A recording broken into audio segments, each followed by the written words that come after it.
Alright guys, welcome back to Half-Fast 719. It is Sunday, about 10 o'clock in the morning. It's about 30-45 minutes after I filmed the first video, so this is going to be kind of the first video of disassembly, but not really disassembly because I already disassembled everything. Took me about 45 minutes to get to this spot. So I got tires off, wheels off, whatever you want to call them. I got this cover off, engine cover off, airbox off. We got some screws under here for the airbox. Right now I'm draining the radiator so that I can pull this whole front off. I don't think I'm going to do it today. I think I'm just going to drain it. I'm gonna probably put a glove on there. I did disconnect the battery, so the next time I'm off, what I'll do is take this whole front grille off, or front bumper off, whatever you want to call it. Go from there. Not sure the headlights have to come off, or if I could just pull the whole thing off. It looks like this bolt.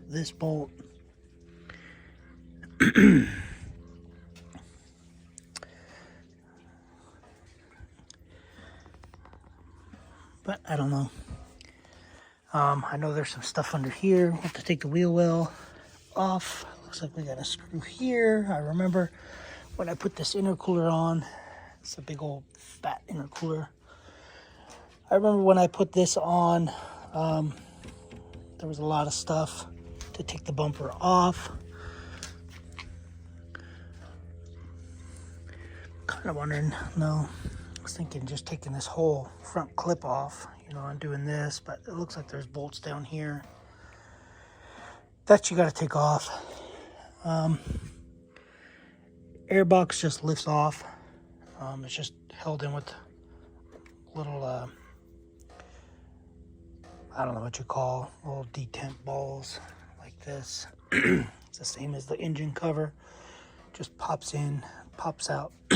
What I'm going to try to do, because I'm putting some of the parts, or most of the parts, in the trunk of the car, is I'm going to try to put 12 volts here. Matter of fact, let's just test it now. I'm going to test it because I want to know. Oh, don't do that. Yeah, I want to know if it'll open the trunk with power, because I have the battery disconnected. So I'm hoping hopefully this will work, because I don't want to crawl in the trunk again. Jeez.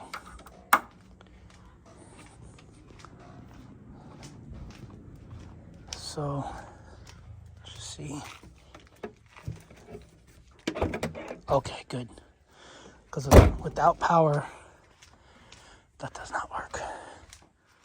So, as you can see, I'll show you.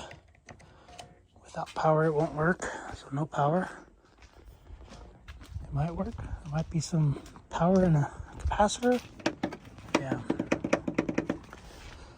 Okay, well, that's good, because I plan on putting some stuff like exhaust, manifolds, expensive stuff in the trunk of the car. This way they're not just sitting around in the garage. Anyway, I'm just trying to recollect this recollect this coolant so that I can keep the coolant, because it's pretty much brand new. I drained it. Oh man, maybe I didn't do it on this car. I thought I did do it on this car. It might have been in the Q7, but that can't be. It can't be all the coolant in this radiator. That's less than a freaking gallon. It's gotta be more than that. So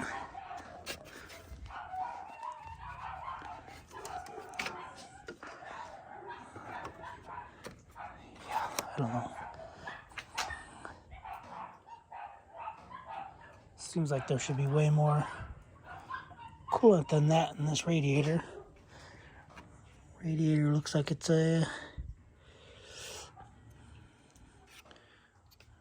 maybe a 2-core radiator. Yeah, looks like it's a 2-core. There's the line. Anyway. I don't know how I can break the coolant loose without cracking a hose, but I want to take these hoses off of the engine side.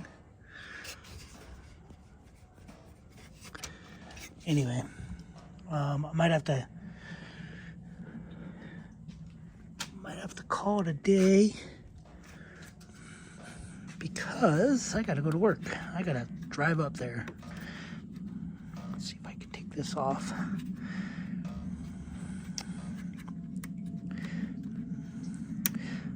Anyway.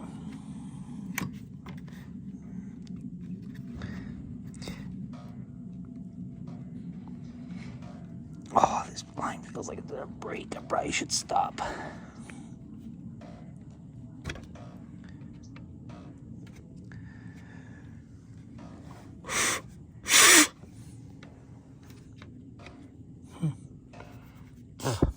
Tastes like coolant. Anyway, guys, that's the first steps of what I'm doing. I'm gonna call it a day. Put tools away. I gotta close that off. And repackage some of this coolant. I might try to take this hose off right here real quick. Take that hose off. Maybe take that hose off. I'm just worried that I'm gonna have a big old pool of coolant. I don't want the little animals eating or drinking coolant. Oh, I gotta go to work. Let me do that real quick, and then I'm gonna put this plug back in. Wash your coolant down with a little rain. Alright guys, that's video one.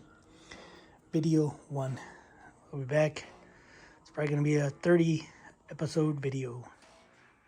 Alright guys, welcome back. I want to do a little rant. On the EPA, environmental pain. Some other words that I don't use. But anyway, got the little EGR intake thing off. So there's no, I guess I could show you. I don't really want to pull this off, but there's no soot in there. There's no soot from here to here. On the butterfly, not that butterfly, but the other thing I'll show you in a second. But this is your EGR coming in. Well, the EGR sits right here. Comes in, boop, from there, that way, it is almost plugged. But I got the radiator hoses out. I think I got the radiator empty, which I don't get because I have that much that I took out. That's it. Anyway, gotta make this quick. So I'll go on a rant for just a quick bit. So, if you can see, let me get a flashlight. Let me do a flashlight. Harbor Freight flashlight. So you can see, it's not really that bad right here until you get into the EGR. This is where your EGR is. Comes in. This is that little butterfly is a little bit pain in the butt, but this is your butterfly. Intercooler comes into this, goes into there. EGR, trash. EGR, trash. See, it's all gummed up, pretty thick. Then we get to this side. Oh, look at that. Imagine the airflow going through there. Yay. It's freaking nasty. Nasty people. I'm just gonna do one quick little scrape with this flathead screwdriver.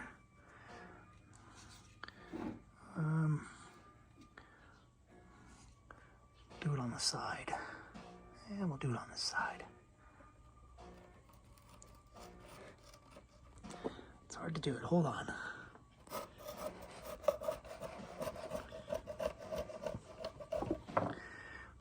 Okay. You can see all that stuff. All that soot.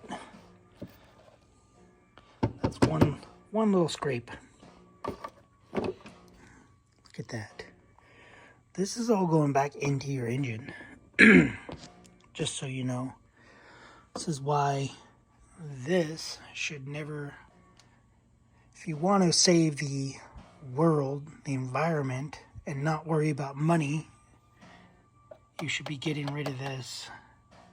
This right here kills engines, kills the environment, because what do you do with all this stuff? What am I going to do with this? It's going to go in the trash can. What am I going to do when I start rinsing it? It's going to go into the drain. Where does the drain go? Drain goes into the ground. So, therefore, if you just get rid of that, it doesn't necessarily, this stuff is too heavy. Carbon is too heavy to go so far in the atmosphere. So gasoline, you'll have more. Gasoline emissions are lighter, which travel higher, and they're hotter. Diesel emissions, they're heavier. They don't go as high into the atmosphere, and they'll fall down. That's why if you go into like industry areas, it's always like gross and sooty, because mostly diesels run through there. But anyway, so that's going back into your engine. I mean, not all of it at once, but can you imagine what doesn't stick to here? All right, now let's get to the better part. Here is your, I don't know, butterflies. Look at this stuff. Just look at this. Look at that. Wow, that's great. Gotta love it, right?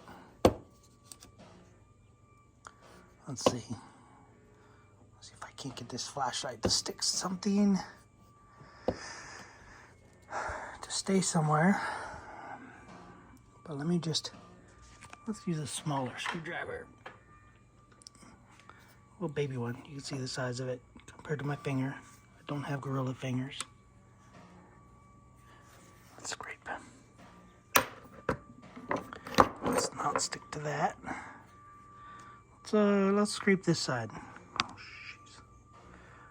Sorry, guys. One hand. Yes, I know. You probably should get a tripod. I have plenty of tripods. Let's see how thick that is.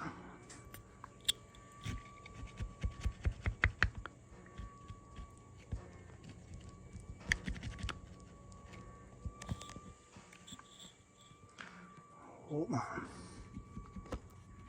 I'll show you guys in a second.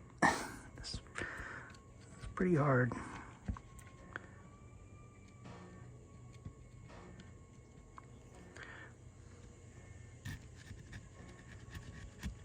So I did this to the Q7 that I had. And the best thing to get this off is either scraping it or Purple Power. Purple Power is your friend when it comes to diesel stuff. Look at that. Look at how thick that is.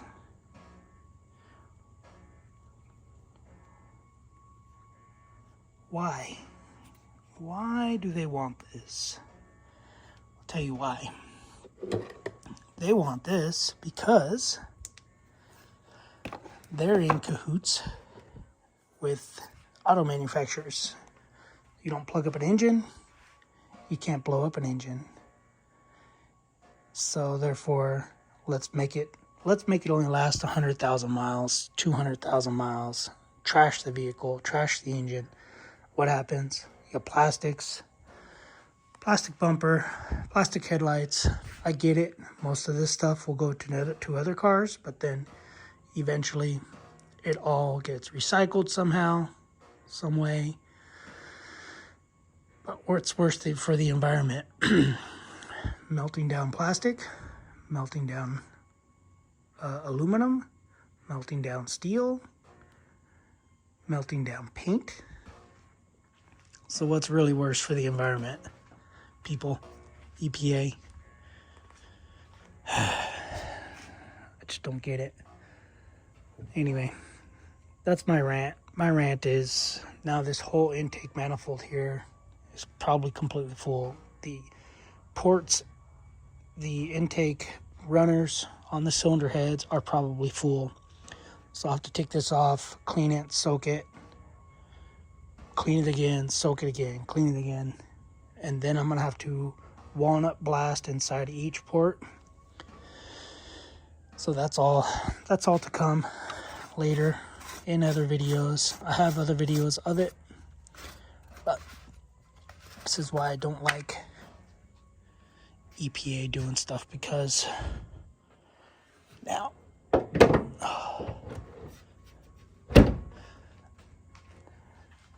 now you got all that crap. All right, guys, I'm gonna go.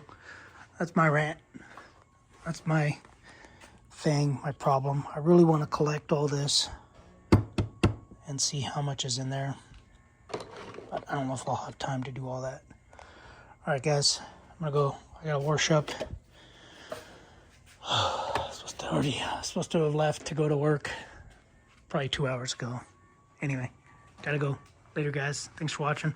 Subscribe. Wait for more. This engine's coming out. Transmission's coming out. Different transmissions going in. Timing chain. What looks like it now valve. Intake. EGR. Soot cleaning is going to be happening to this engine. And some other stuff. Gasket seals. Anyway, that's what we got. Thanks for watching. Stay tuned for the next video later.